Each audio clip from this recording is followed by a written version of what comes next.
Tonight on YCN News, Claremont police crack down on drug abuse in their city. Sunapee's part-time residents make their voices heard at the summer town meeting. And we take an adventure to Mount Sunapee's Frisbee Golf Course. For more news, weather, and sports, stay tuned for YCN News, bringing you your local view. Now, your daily digest of the Dartmouth Lake Sunapee region, southern Vermont, and Windsor County. News, sports, weather, and all that is happening in our area. The news on YCN, your local view. Good evening, everyone. It is Wednesday, August 5th. Thank you for joining us tonight. I'm Kurt Weedy, and welcome to another edition of YCN News. The New Hampshire State Police, in conjunction with the Claremont Police Department and the New Hampshire Attorney General's Drug Task Force, made 7 arrests over the weekend for drug-related and mischief charges. Police said marijuana, PCP, and a substantial amount of heroin were seized as a result of the interagency operation, which was conducted due to the recent increase in crimes related to heroin and other drug usage. Now, those arrested range from 21 to 34 years old, with 5 coming from Claremont, 1 from Goshen, and 1 other from Heartland, Vermont. Those arrested will be arraigned later this month in Sullivan County Superior Court. Police said they will continue interagency operations throughout the summer in both Sullivan and Cheshire counties.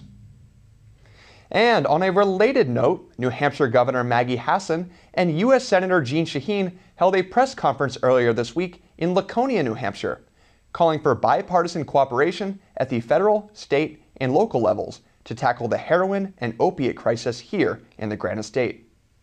The political pair focused on the need to responsibly fund prevention and treatment programs in the federal and state budgets, in a time when Republicans in both Washington and Concord have proposed drastic cuts to programs that would help address this issue. Senator Shaheen noted the significance of the problem in the state, saying that the crisis of heroin and opiate abuse is the most urgent public health challenge facing our state. Now, she did add that Concord and Washington need to show bipartisan cooperation in tackling this large issue. Last month, Governor Hassan presented a compromise budget proposal that would strengthen the efforts to combat the heroin crisis, providing $5.9 million in additional funds over the Committee of Conference budget for substance abuse, prevention, and treatment. Well, sticking with New Hampshire news, the investigation into a deadly tent collapse in Lancaster Monday night continues, as the Florida-based company that ran the circus announced earlier today that it would cancel all of its remaining shows in the state. A father and daughter were killed, while dozens were injured when a tent collapsed at the Lancaster Fairgrounds prior to a circus show put on by Walker International Events. The victims were identified as 41-year-old Robert Young and his 8-year-old daughter Annabelle Young of Concord, Vermont. Officials say both died of blunt force trauma. Now, in a press conference yesterday, State Fire Marshal Bill Degnan said that there were more than 100 spectators at the event, and added that the collapse took place at 5:45 p.m. during a microburst storm that generated wind gusts of between 75 to 90 miles an hour. Degnan said that responsibility laid in the hands of circus organizers to watch the weather in order to determine if conditions were safe for the public. Over in Vermont, health officials are cautioning residents after 3 mosquitoes tested positive for West Nile virus in Springfield. The Agency of Agriculture, Food, and Markets pulled multiple samples from the town on July 22nd, resulting in the first positive identifications of the virus in the Green Mountain State this year. Now, back in 2012, 3 Vermont residents contracted the deadly virus, prompting state officials to increase its mosquito surveillance and testing at that point. Health officials say the public's risk is low at this time, but that steps should be taken to limit the amount of times spent outdoors after dusk. No warnings have been posted on the town's website as of yet, though Springfield town manager Tom Yennerl told the Eagle Times newspaper that he does plan on notifying residents of this potential danger. Vermont's Department of Health can be contacted using the number shown on the screen below. And turning to local politics, the town of Sunapee, New Hampshire held its annual Summertown meeting last night as a means to give its part-time residents some input and insight into the town's management. An audience of more than 50 people piled into the meeting room in the lower level of Town Hall to meet the town's manager and Board of Selectmen. Town Manager Donna Hashawati gave a brief presentation on the details of Sunapee's default budget, after voters shot down the proposed budget back in March. The town's selectmen then gave brief presentations before opening things up to the audience for any questions. Topics ranged from snow removal and sanding to the town's brand new library across from the Public Safety Building on Sunnipi Street. Well, after the break on YCN News, a local fire chief from Canaan, New Hampshire heads to California to help battle the wildfires raging there. We'll have that story for you after the break. The YCN News continues in a moment. Welcome back to YCN News, everyone. Thank you for staying with us tonight. I'm Kurt Weedy. Well, wildfires have always been a major problem in the state of California during the summer months. But it looks like the state will be receiving a little help from New Hampshire in fighting those blazes. The Canaan Fire Department announced on its Facebook page last night that Chief Bill Bellion was deployed to the Golden State for a 16-day tour to provide fire protection and technical expertise to the situation there. Bellion will join a team of more than a dozen New Hampshire firefighters heading to the West Coast, after wildfires spanning more than 105 square miles forced thousands in the area to abandon their homes. The fires began late last month, prompting departments from across the nation to offer up equipment and personnel to help fight the fires. A Cornish, New Hampshire man accused of having inappropriate interactions with multiple girls under the age of 13 pleaded guilty yesterday at the Sullivan County Superior Court in Newport. 65-year-old Curtis Wyman will serve 6.5 to 15 years in state prison and be placed on the state's sex offender registry as a result of a plea bargain. The sentence could have landed Wyman in prison for up to 30 years. Wyman did admit to inappropriately touching the girls in 2 separate incidents, which date back to December of 2014 and February of 2015, including one during a sleepover in which he had set up. Wyman was arrested in March after police received a tip from a parent. Well, the police chief of Canterbury was arrested after the Boscawen Police and New Hampshire Department of Justice investigated a sexual assault allegation from the late 1990s, according to a press statement. Patch.com reports 44-year-old John LaRoche was arrested yesterday on 1 count of aggravated felonious sexual assault. Now, according to Attorney General Joseph A. Foster, LaRoche was a Boscawen police officer who oversaw the Boscawen Police Explorer program. Now, the victim in this case of sexual assault was a police explorer in the program. The victim reported the assault to the Boscawen police on September 11th of 2014. LaRoche is expected to be arraigned in Franklin District Court, and he is being held on $5,000 cash bail. And finally, on a political note, and for those following the presidential campaign closely, Fox News has announced the 10 candidates who made the cut for the first Republican presidential debate to air tomorrow night at 9 p.m. Candidates were selected based on their rankings in national favorability polls. New York real estate mogul Donald Trump easily made the cut, having led competitors by double digits for weeks, despite a series of scandals and the recent firing over racist remarks on Facebook. Coming in second was former Florida Governor Jeb Bush, which is brother to former President George W. Bush and son of former President George H.W. Bush. Third on the list was Wisconsin Governor Scott Walker, followed by former Arkansas Governor Mike Huckabee. Taking fifth place was Dr. Ben Carson, a neurosurgeon and darling of the Tea Party.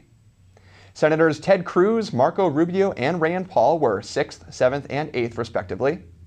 And rounding out the list, New Jersey Governor Chris Christie at 9th and former Ohio Governor John Kasich at 10. Now, not making the cut were former Texas Governor Rick Perry, former Pennsylvania Senator Rick Santorum, former Louisiana Governor Bobby Jindal, businesswoman Carly Fiorina, South Carolina Senator Lindsey Graham, former New York Governor George Pataki, and finally, former Virginia Governor Jim Gilmore. The candidates that did not qualify will be invited to attend a separate forum to air before the main event on Thursday. Coming up next on YCN News, we've got a Kearsarge Chronicle conversation for you today. Sean Bowman speaks with Ben Dabrowski, who facilitates summer music at the Jim Mitchell Park in Warner, New Hampshire. That interview is coming up, so please stick around. The YCN News continues in a moment.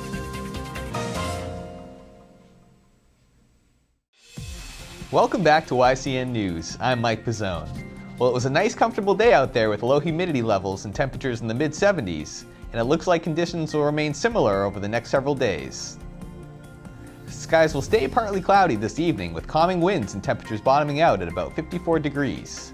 Things will climb right back into the low to mid-70s tomorrow, with mostly sunny skies making for a great day to be outside. Temperatures will fall to a nice comfortable 55 degrees tomorrow evening, before another nice one Friday with a mostly sunny skies and a high of 75 during the day and a low of 57 degrees Friday evening. Now let's take a quick look at our community calendar to find some unique events happening in the area.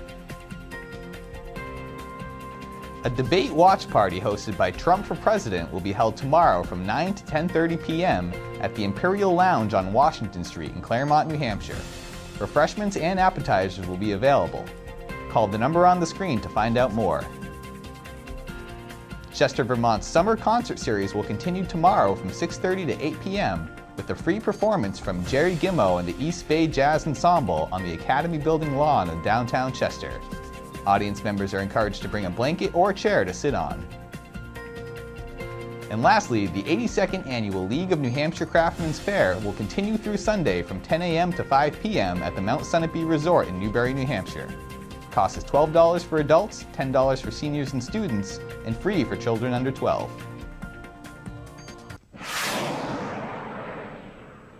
Well, it's been 4 years since Mount Sunapee Resort opened its Frisbee golf course to the public, so I thought I'd head over to check things out and see what it's like tossing Frisbees off the side of a mountain.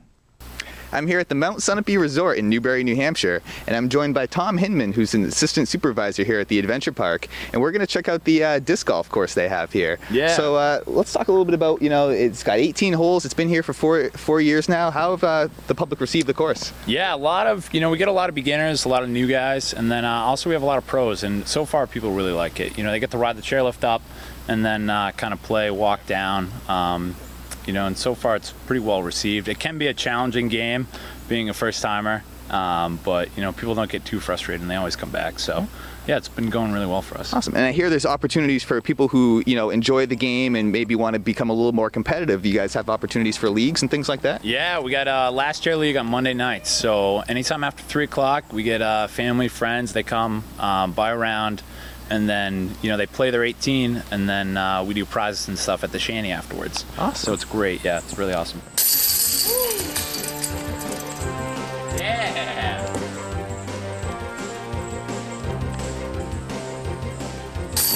Oh, man, put some heat on it. So Tom, I noticed you didn't use a driver on that last hole. So could we talk a little bit about, the club choice and why you decided to use the mid-range there? Yeah, I went with the mid-range just because, the driver is just going to be a little too much club for that hole. Kind of like normal golf, you're not going to bring out your, your driver on a par 3. And so that was a pretty short par 3 we just played. So I went with the mid-range. But, on this next hole here, it's a little longer. Probably going to use the driver. Just like normal golf, each one has its own different aerodynamics. Driver's going to go a little farther while your putter's going to fly straighter, really make that 20-foot putt count. So.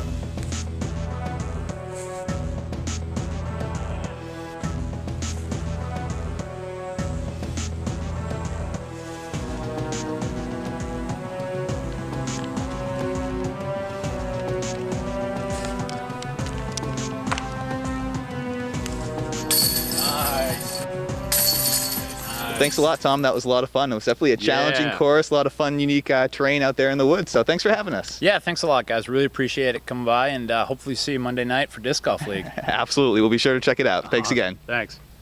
And on a baseball note, the New Hampshire Fisher Cats opened its 3-game series against the Richmond Flying Squirrels with a 3-0 loss on the road. The Cats will try and bounce back from their second straight loss tonight when they take on Richmond again at 7. And speaking of the Fisher Cats, the first one of our Facebook followers who shares tonight's sports segment on their wall will win 4 tickets, free tickets, to an upcoming game down in Manchester. So get posting and good luck. That's been your look at local sports. I'm Mike Pizzone. Thanks, Mike, and it definitely looks like there's a lot more stuff to do there at the Adventure Park. Well, after the break, we'll pick up part 3 of John O'Connor's interview with members of the League of New Hampshire Craftsmen. Today, John will be speaking with Joe Farshaw, who is a pewtersmith within the league. Please stick around. The YCN News continues in a moment.